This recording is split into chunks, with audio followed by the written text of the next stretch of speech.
Hello students, তো আবার আরেকটা জেলা নিয়ে তোমাদের জন্য একটা ছোট্ট সেশন হবে, সেটা নিয়ে আমি চলে এসেছি।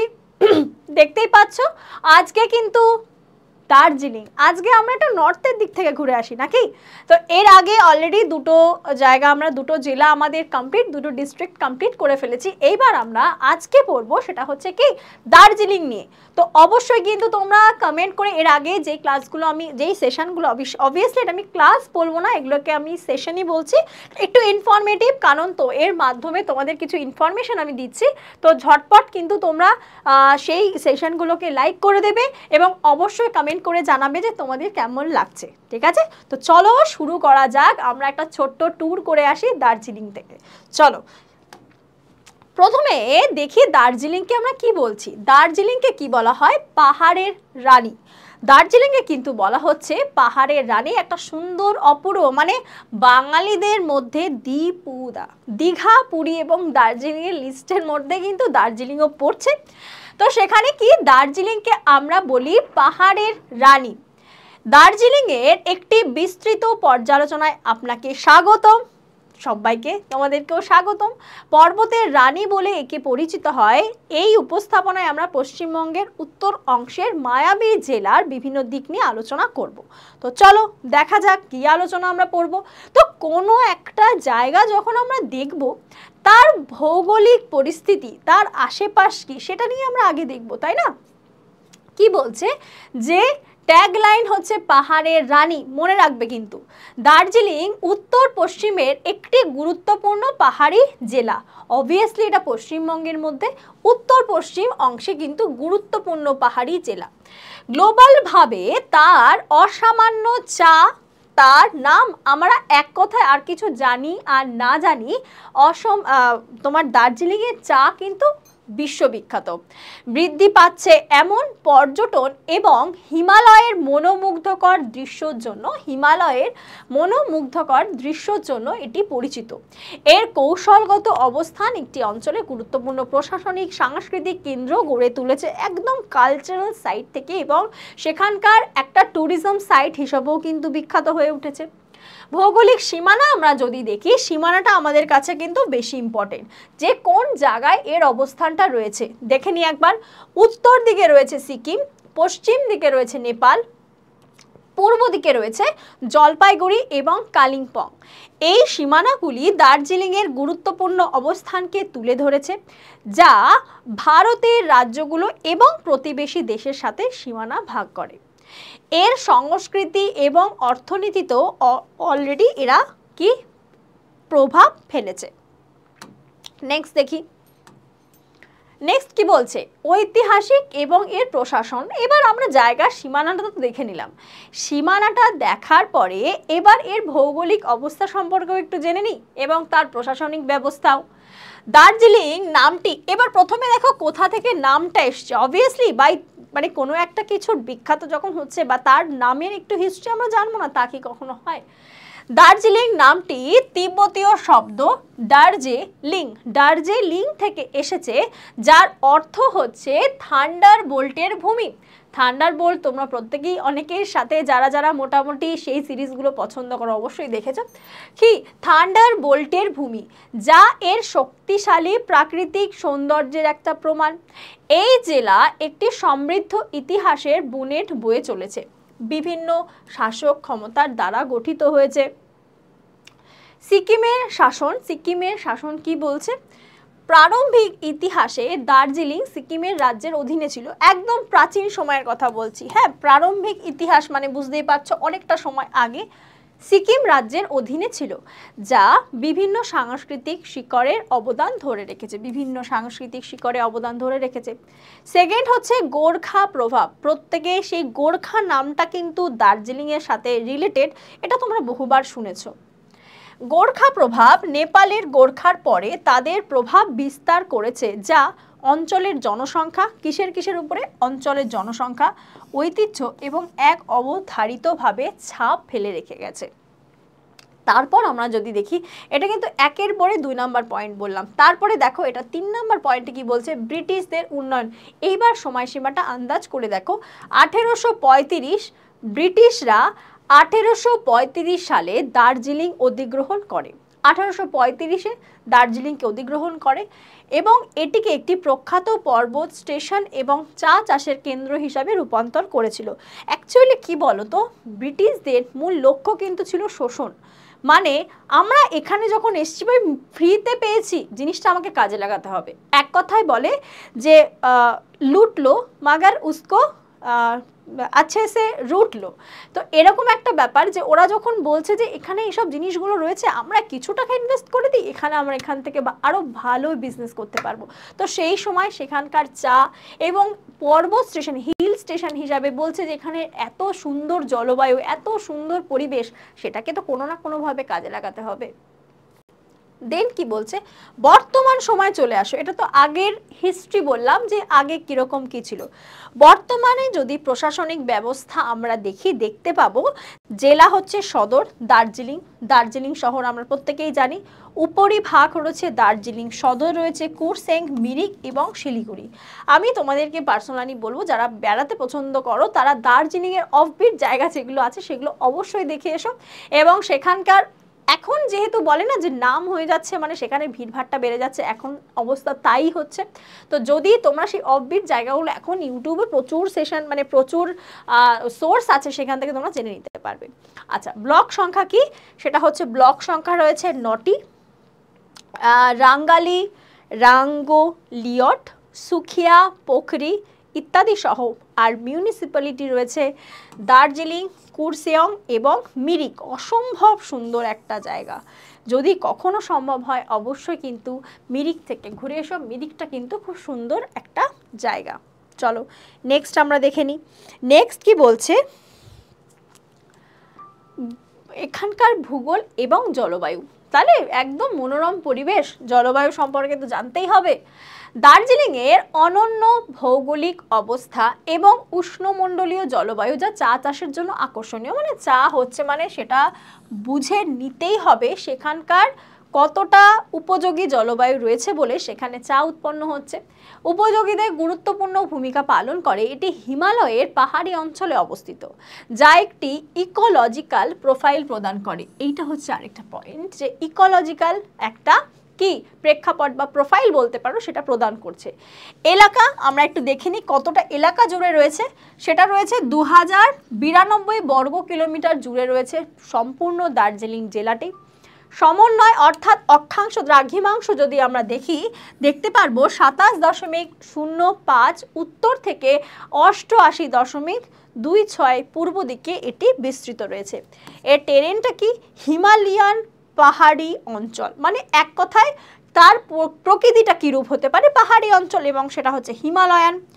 ক্লাইমেটস যদি বলি, তাপমাত্রায় গ্রীষ্মকালীন মিলিয়ে 12 থেকে 20 ডিগ্রি সেলসিয়াস থাকে গরমকালে, এবং শীতকালীন তাপমাত্রা হচ্ছে 10 থেকে -4 ডিগ্রি সেলসিয়াস। আর বৃষ্টিপাত বার্ষিক গড় কিন্তু 3000 মিলিমিটার। এটা একটা দিক, দার্জিলিং কিন্তু ভাই ঠান্ডা সুন্দর ওয়েদার থাকুক, মাঝে মধ্যে কিন্তু বৃষ্টি হলে খুব প্যাচপ্যাচে টাইপস হয়ে যায়।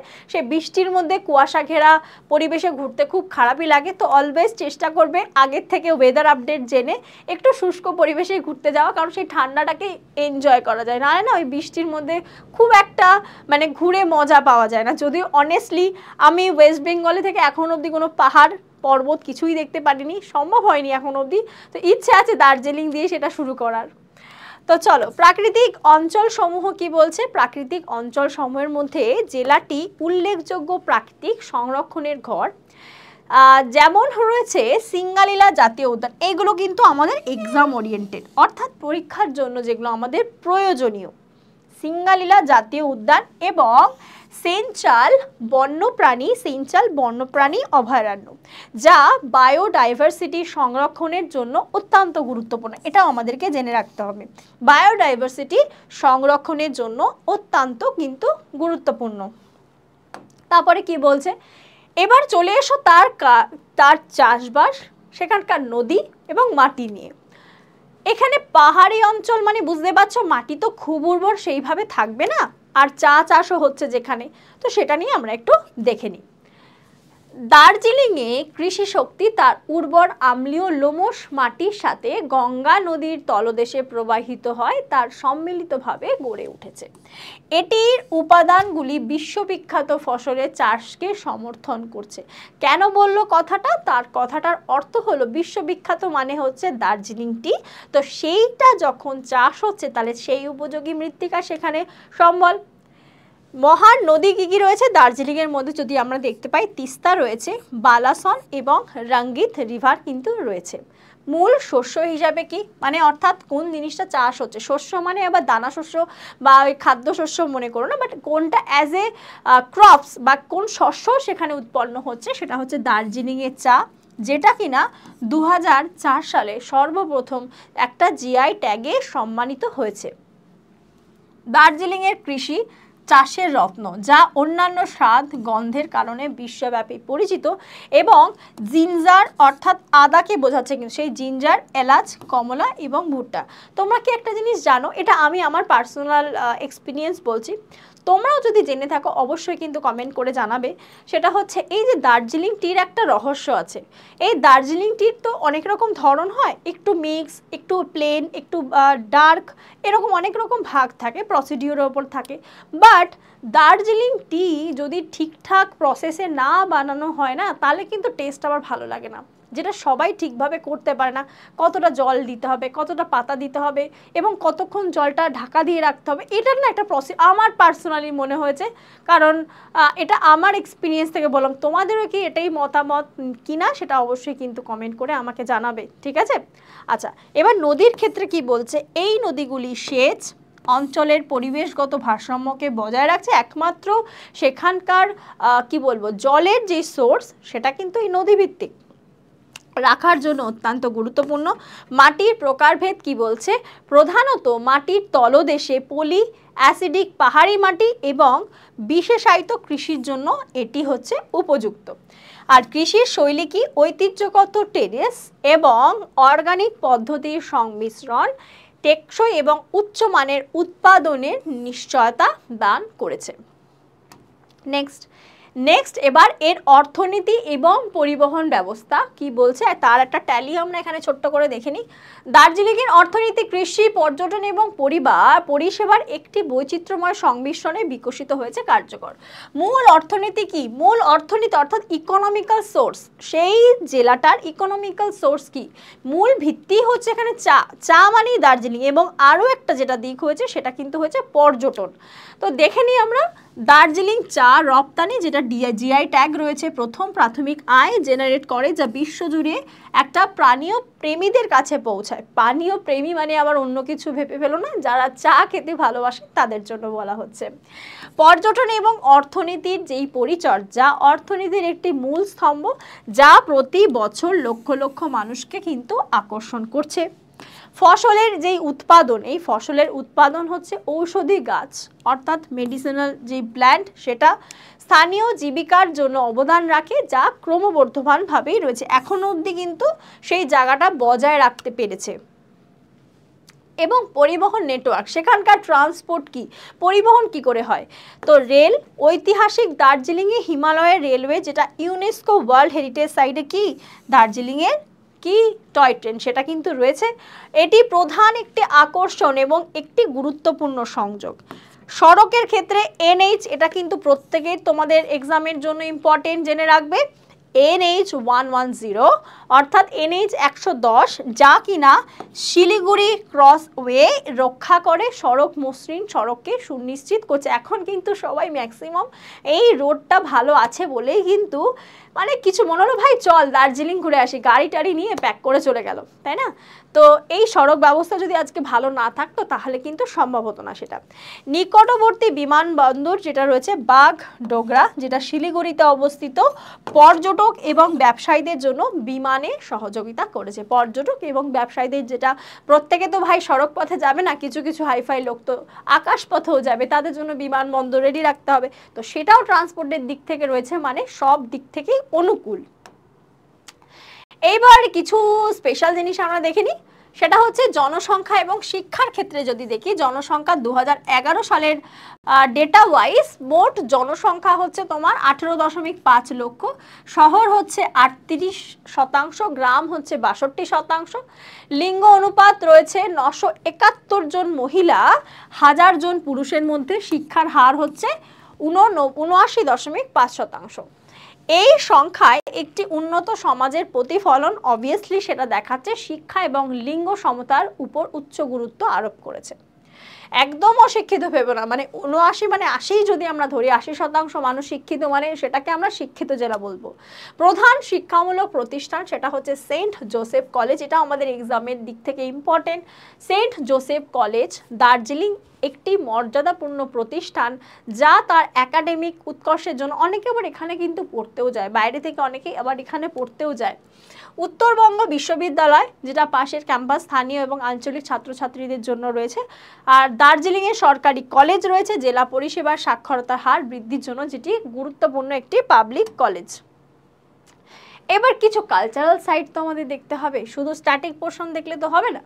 সংস্কৃতি, উৎসব এবং হস্তশিল্পের মধ্যে দার্জিলিংয়ে কিন্তু নানা সাংস্কৃতিক একটি যোগসূত্র, যা এর ভাষা, উজ্জ্বল উৎসব এবং জটিল হাতের তৈরি কারুকার্যের প্রতিফলিত হয়, যা এর সমৃদ্ধ ঐতিহ্যের কাহিনী বলে। ভাষা সমূহ মেন হচ্ছে এরা ল্যাঙ্গুয়েজটা কি, নেপালি, যেটা হচ্ছে গোরখালি বলা হয়, গোরখালি ভাষা। বাংলা রয়েছে, হিন্দি ব্যাপকভাবে কথা বলা হয়, যা এই অঞ্চলের ভাষাগত বৈচিত্র্যকে প্রদর্শন করছে।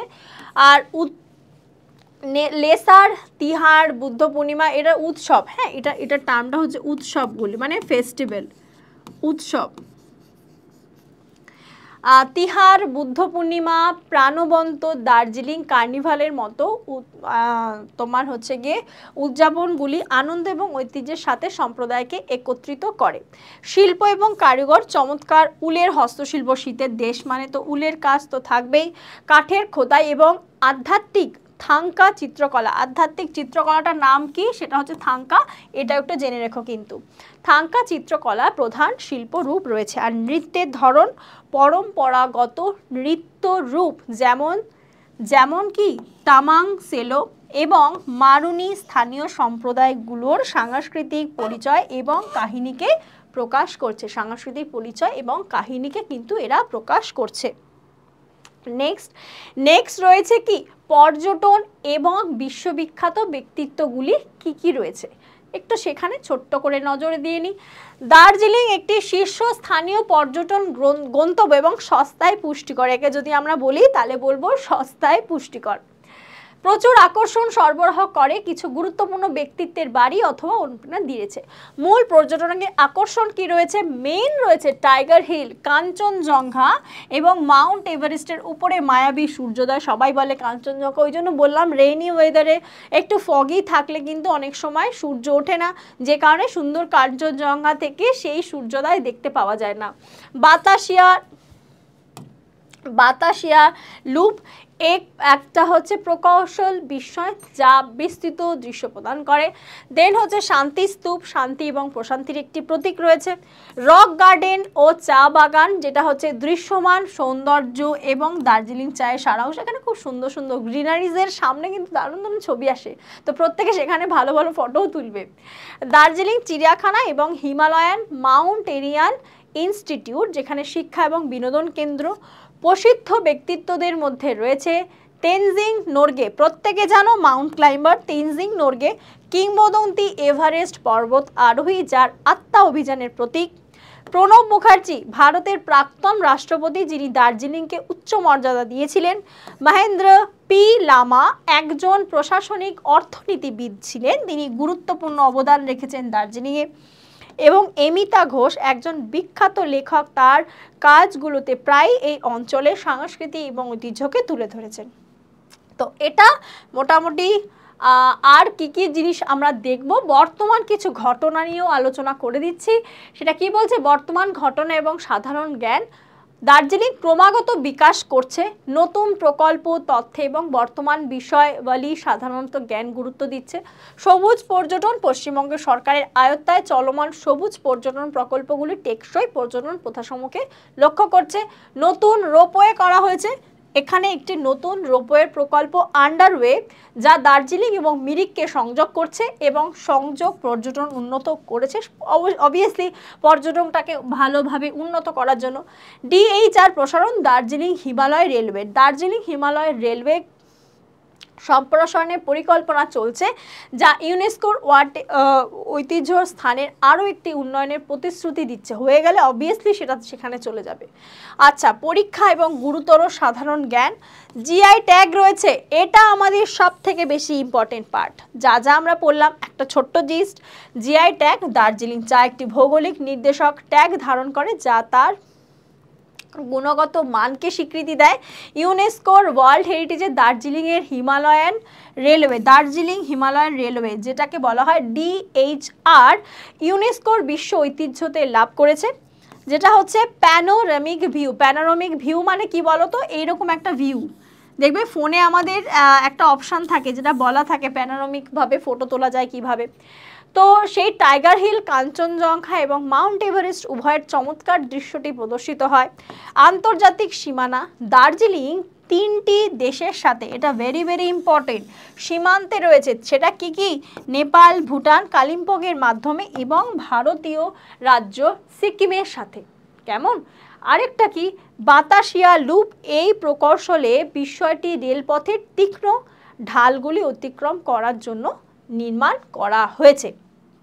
তো এটাতেও সুন্দর করে তোমাদেরকে তুলে ধরেছি, একবার নিজেরাও একবার পড়বে, দেখবে, বুঝতে পারবে। তো এই ছিল তোমাদের দার্জিলিং থেকে ঘুরিয়ে নিয়ে চলে এলাম। তো এখানেই সেশনটা এই অবধি যেটুকু ছিল, যা যা ইম্পর্টেন্ট পার্ট ঘুরে গুলিয়ে সমস্তভাবে দিয়ে দিয়েছি। তো অবশ্যই কিন্তু তোমরা কমেন্ট করে আমাকে জানাবে যে তোমাদের ভিডিওটা বা এই সেশনটা কেমন লেগেছে, আর যেটা বললাম সেটার অ্যান্সার কিন্তু কমেন্টে দিতে কেউ ভুলো না। যারা যারা দেখলে সেশনটি যদি ভালো লাগে অবশ্যই এটা লাইক করে দিও। যারা যারা নতুন রয়েছে ওই চ্যানেলে তারা চ্যানেলটিকে সাবস্ক্রাইব করতে ভুলো না, কিন্তু শেয়ার করে দিও এই সেশনটা বন্ধুদের মধ্যে যদি মনে হয় যে না ভালো লাগলো, এবং কমেন্ট করে জানিও যে তোমাদের এই সেশনটা কেমন লেগেছে। তো চলো আজ এই পর্যন্তই, আজ আমি আসছি, তোমাদের সাথে আবার দেখা হবে ক্লাসে। সবাই সুস্থ থেকো, ভালো থেকো আর সাবধানে থেকো। দেখা হচ্ছে আবার নতুন একটা ক্লাসে। টাটা।